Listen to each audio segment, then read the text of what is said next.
Piston इसमें कौन से हैं?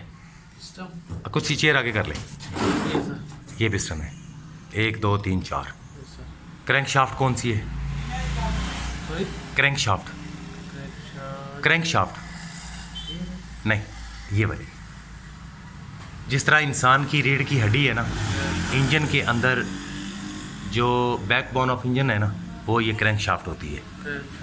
क्रैंक क्रैंक क्रैंक शाफ्ट ये वाली, ये क्रैंक शाफ्ट है। ये पिस्टन आ गए। केम शाफ्ट कौन सी होगी?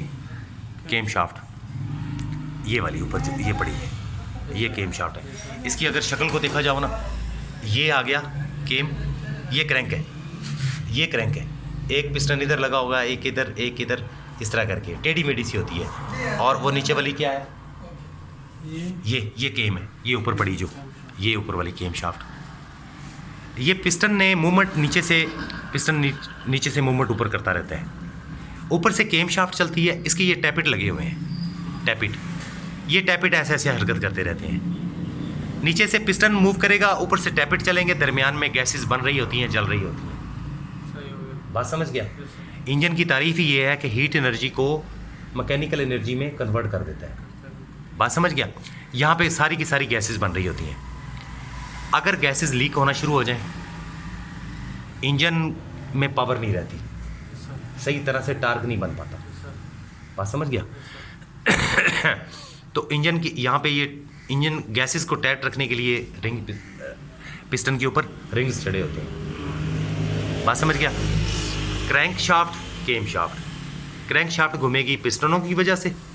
जब क्रैंक शाफ्ट घूमेगी, ये फिर जनरेटर को भी घुमाएगी, ये वाटर पंप को भी घुमाएगी, ये एसी को भी चलाएगी, ये एसी को भी। बात समझ गए मेरे?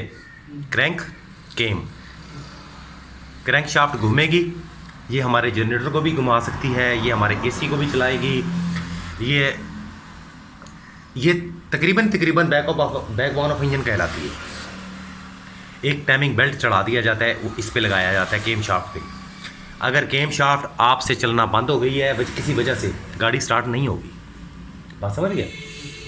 अगर यहाँ पे गैसेस बन रही हैं, गैसेस लीक होना शुरू हो जाएं, गाड़ी की वो पावर जो है ना, वो नहीं रहेगी। बात समझ गया? गाड़ी चलेगी मगर ऐसे चलेगी कि यार वो उसकी सही कंप्रेशन नहीं होगी। किसी चढ़ाई के ऊपर ना वो मतलब है बहुत ज़्यादा स्लो पड़ जाएगी। तो ये इंजन का अंदर वाला हिस्सा है। ये यहाँ पे पंप लगा होता है, engine oil pump. Engine oil pump क्या करता है? गाड़ी को जब हम स्टार्ट करते हैं ना, तो यहाँ से इंजन ऑयल को उठाएगा, इंजन के अंदर उसके रास्ते बने हुए हैं, उन रास्तों से घुमाता हुआ फिर नीचे ले आएगा। यहाँ से फिर ऐसे ऐसे घुमाता जाएगा, ये काम करता जाएगा। 10 से 12 सेकंड लगते हैं गाड़ी को, जब इंजन का स्टार्ट कर दिया जाए ना, तो 10 से 12 सेकंड लगते हैं। ये इंजन ऑयल अपनी सर्कुलेशन मुकम्मल कर लेता है। इंजन ऑयल नहीं होगा, आपके अंदर वाले जो गाड़ी का जो इनर पोर्शन है ना, इसकी लुब्रिकेशन नहीं होगी, गाड़ी ओवरहीट हो जाएगी। बात समझ गए? ये सिर्फ इंजन है। इंजन अगर इसको देखा जाए ना, ये ऑयल सम्प कहलाता है। ऑयल सम्प यहाँ से लेके तकरीबन यहाँ तक ये इंजन ब्लॉक कहलाता है।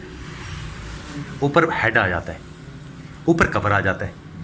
आप किसी भी गाड़ी का कवर को देखो ना, उसके ऊपर जितनी आपको लीडें नज़र आए ना, आप समझ जाना कि यह 3 सिलेंडर या 4 सिलेंडर गाड़ी। बस इतना ये आइडिया होता है। इंजन ऑयल यहाँ से डाला जाता है, ड्रेन ये नीचे से कर दिया जाता है। बात समझ गए? कभी गलती से ऐसा ना हो कि पानी डालते हुए इसमें डाल बैठना। ठीक है? हमारे साथ एक्सपेरिमेंट हुआ था ये। हाँ, किसी अनजान बंदे को बता दिया था, माली था वो, कि इसके अंदर पानी डाल दो ना रेडिएटर के अंदर। उस लड़के ने रेडिएटर का ढकना खोल दिया, इसका ढकना भी खोला हुआ था। वो खुद इंजन ऑयल लेने चला गया, उसको बोला यार पानी डाल दो, उसने बाल्टी भरी इसमें डाल दी थी। वो बाद में इंक्वायरी हुई तो पता चला कि यार किसी ऐसे बंदे को ना बोलो कि यार गाड़ी की DI कर दे जिसको गाड़ी का पता ही ना हो।